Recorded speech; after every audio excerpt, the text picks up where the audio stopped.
आज हम सीखेंगे इस गले का डिज़ाइन और बैक वाला गला कैसे बनाएंगे, वो भी आप लोगों को दिखाऊंगी क्योंकि आप लोगों की बहुत ज़्यादा रिक्वेस्ट थी कि बैक गला आप लोगों का बड़ा परफेक्ट होता है। अच्छा, इसका तो बेशेप में बना हुआ है, लेकिन आप लोगों को बता दूंगी आप लोग किसी भी तरीके का बना सकोगे इस वीडियो को देखने के बाद। इससे पहले जल्दी से वीडियो को लाइक करो, क्योंकि लाइक आप लोग नहीं करते, मैं भी बातें करके चली जाती हूँ और आप लोग भी देख के चले जाते हो। और सब्सक्राइब भी करो अगर अभी तक चैनल को सब्सक्राइब नहीं किया तो। चलो जी स्टार्ट करते हैं। सबसे पहले हम लोग फ्रंट वाला गला बनाते हैं। इसके लिए मैंने कुछ इस तरह से डबल फोल्ड हुई बुकरम ले लिया।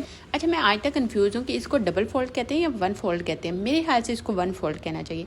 तो इसकी लंबाई चौड़ाई मैंने आपको दिखा दी है। 5 इंच में ये चौड़ाई में है और 9 इंच आई थिंक इसकी लंबाई थी टोटल। अच्छा जी, मैंने इसको बनाना है थोड़ा सा बे शेप में, और बे शेप में मैं 4 इंच चौड़ाई पे लूँगी और यहाँ से ना 3.5 इंच पर मैं लूँगी इसकी गहराई। ठीक है, अब इसको हमने बे शेप देना है। बे शेप देते हुए आप जितना डरेंगे मेरी तरह उतनी बे शेप ख़राब बनेगी। अभी देखना मैं कितनी ख़राब बनाती हूँ, ये देखना ये कोई बे शेप होती है। तो अभी हम इसको सीधा में कर लेंगे। ये देखो, इसको रखो अपनी तरफ और अप्स टू डाउन जाओ और ये देखो कितनी परफेक्ट शेप आती है। मैंने हमेशा देखा है कि जब बे शेप मैं बनाऊँ ना तो मुझे ऊपर से नीचे आना पड़ता है।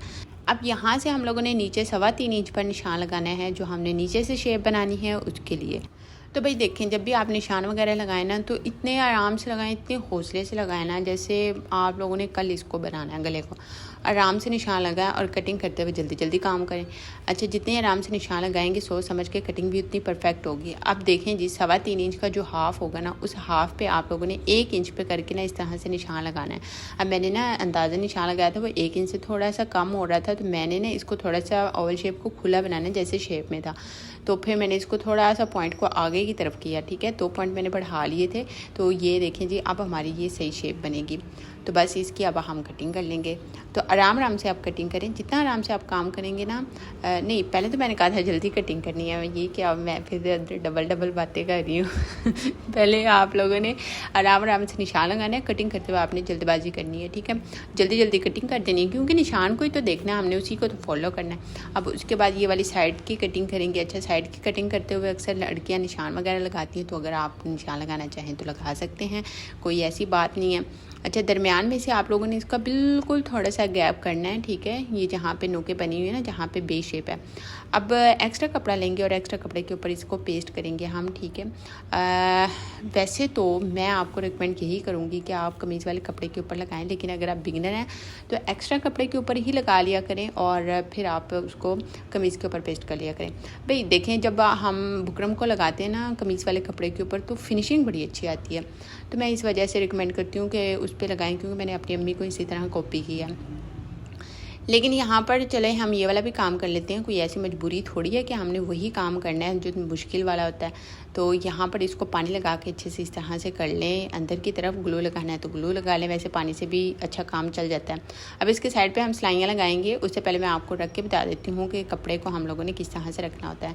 कमीज़ को इस तरह से फोल्ड करेंगे और अनफोल्ड करेंगे और जो हमारा गला होगा ना उसको भी सेंटर से क्रीज लगा लेनी है आप लोगों ने। एक स्टिचिंग की मदद से पता चल जाता है ना गले का सेंटर पॉइंट ये वाला है। बस फिर जो कपड़ा हमने अंदर की तरफ फोल्ड किया था पहले, तो उसको पक्का कर लेंगे सिलाई लगा के, क्योंकि जब हमने इसकी तुरपाई वगैरह करनी है ना तो हमारे लिए आसानी हो जाएगी।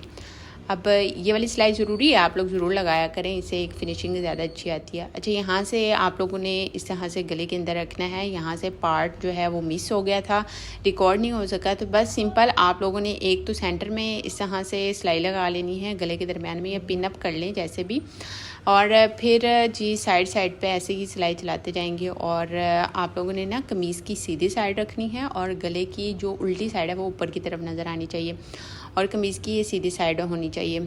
अब हम लोग इसको उतार के कटिंग करेंगे ना जब, और गले को कर देंगे पीछे की तरफ, तो हमारी कमीज़ जो है वो अच्छे से नज़र आएगी। फिर आपको, फिर जो बिगिनर है उनको समझ आ जाएगी ना कि हमने ये सीधी उल्टी क्या गेम है ये वाली जो हमने चलाई है। अच्छा जी, वैसे तो इतनी कोई वो बात नहीं है कि जो आपको समझ ना आए, बस इसको जब अनफोल्ड करेंगे ना इस तरह से, ठीक है। और अब इसके ऊपर पानी लगाएंगे, पानी लगा के जल्दी से इसको प्रेस करते हैं और काम अपना ख़त्म करते हैं, क्योंकि हमने 2 गले बनाने हैं, पीछे वाला भी अभी बनाना है, तो हमारे पास टाइम कम है। अभी मैं चाहती हूँ आप लोगों को टाइम वेस्ट ना हो।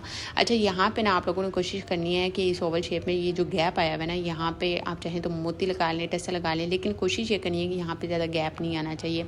अगर ज़्यादा गैप आ गया ना तो फिर वो वाली शेप नहीं आएगी, फिर तुसी मैनू गल्लां करो दियां कि पता नहीं की सिखाया इन्हें।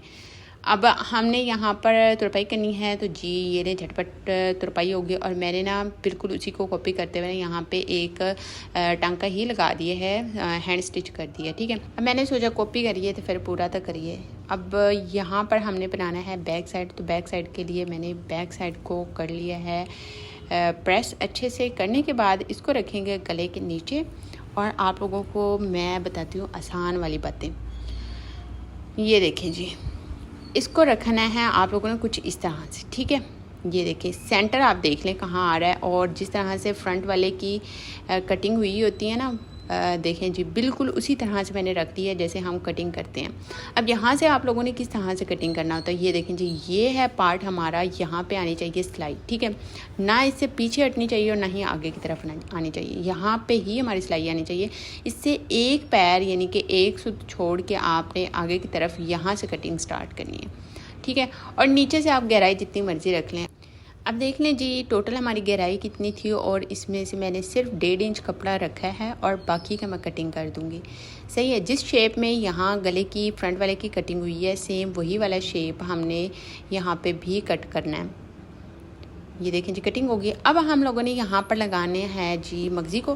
तो मगज़ी लगाने का तरीका वही है जी, जितनी उरेब में आप अच्छी मगज़ी लगाएंगे आपके गले की शेप उतनी अच्छी बनेगी। उरेब में पट्टी कैसे कटिंग करते हैं, कॉर्नर से आप लोगों ने इस कपड़े को प्रेस करना होता है और कपड़े को इस तरह से फोल्ड करेंगे ना, तो जितनी लेंथ में आपके गले की यानी कि गहराई है उतनी लेंथ में आपने इसको कटिंग कर लेना। लेकिन मैं वहाँ कॉर्नर से कपड़ा नहीं उतार रही, मैं इस साइड से इसलिए उतार रही हूँ क्योंकि मुझे वहाँ से कपड़े की ज़रूरत है। अगर मैंने वो कट कर दिया तो फिर मेरे किसी काम नहीं आएगा, और मैंने यहाँ पर इसका जो ब्राउन शेप दामन बनाना है ना, तो उस पर मैंने इस्तेमाल करना है। तो ये देखें जी, ये भी मेरे पास सेम वही उरे वाली पट्टी निकल आई है क्योंकि कपड़े की ऑलरेडी कटिंग वैसी हुई पड़ी थी, तो मैंने कहा चलो यहीं से निकाल लेती हूँ।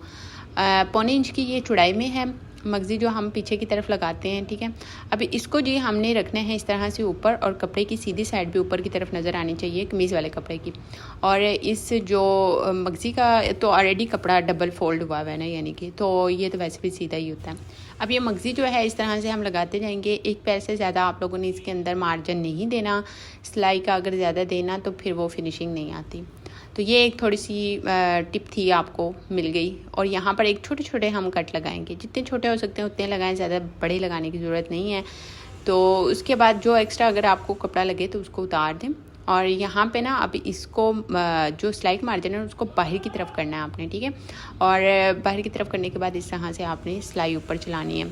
ये सिलाई चलाने का मकसद ये होता है कि ये जो हमने पहले वाली सिलाई लगाई थी ना वो अच्छे से बैठ भी जाती है और राउंड शेप में ना फिनिशिंग बड़ी अच्छी आ जाती है, बिल्कुल सही प्रॉपर तरीके से बैठ जाता है। और ये देखें जी इसको नज़दीक से किस तरह से हमने बनाया। अब हम लोग फ्रंट और बैक के जो शोल्डर है वहाँ से ज्वाइंट कर देंगे। अब देखें जी शोल्डर में कोई फ़र्क नहीं है। ठीक है, ना फ्रंट वाला बढ़ रहा है और ना ही बैक वाला शोल्डर बढ़ रहा है, और बड़े प्यारे और एहसन तरीके से, कितनी अच्छी मैंने उर्दू बोली, एहसन तरीके से ये बिल्कुल परफेक्ट आ गया।